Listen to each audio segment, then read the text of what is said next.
சரிங்க சார் வந்து பார்த்துட்டு போகிறேன்.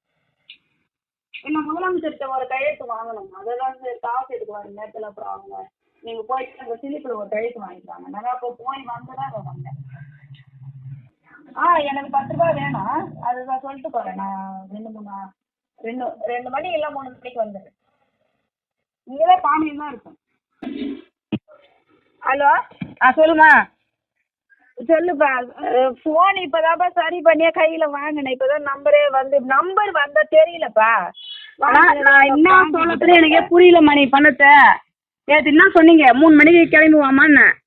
ஏம்மா நம்பருன்னு தெரிய மாட்டேங்குது. நம்பர் இப்போதான் நம்பர் அது ஃபுல்லுமே அந்த நம்பர் எனக்கு மனசில் இல்லை. பேர் தான் சேவ் பண்ணி வச்சுருந்தேன்.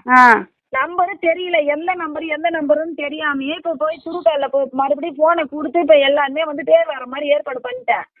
இப்போ அதுக்கப்புறமா தான் உன் நம்பரை எடுத்து நான் கால் பண்ணேன். நான் நேற்றுக்கு வந்த வேலை எனக்கு முடியல. நான் உனக்கு ஃபோன் பண்ணேன்றதுக்காக முடியல. டோக்கன் போட்டானுங்க. அதுக்கப்புறம் இப்போ மறுபடியும் காலையில் வந்தேன். அப்புறம் முதலமைச்சர்கிட்ட ஒரு கையெழுத்து வாங்க சொன்னார். வாங்கி வந்து கொடுத்துட்டேன். 2-3 மணிக்கா கால் பண்ணிருக்கிறாங்க. நான் பாடியில் தான் இருப்பேன். உனக்கு நான் கால் பண்ணுறேன். சரி, அதுக்கு தான் இப்போ ஃபோன் அடித்தேன். இல்லைன்னா என்ன ஃபோன் அடிக்க கூடாதுன்னா? இல்லை இன்னும் கடைசி முடி என்ன பண்ண போறீங்கம்மா? கொடுக்க போறீங்களா கொடுக்க மாட்டீங்களாம்மா? புரியல. கடைசி முடி என்ன பண்ண போறீங்க? ஏம்மா இது என்னடா கொடுமை. சொல்லுங்க. வந்திருக்கிறேன். குறைச்சிட்டு தான் வந்திருக்கேன்.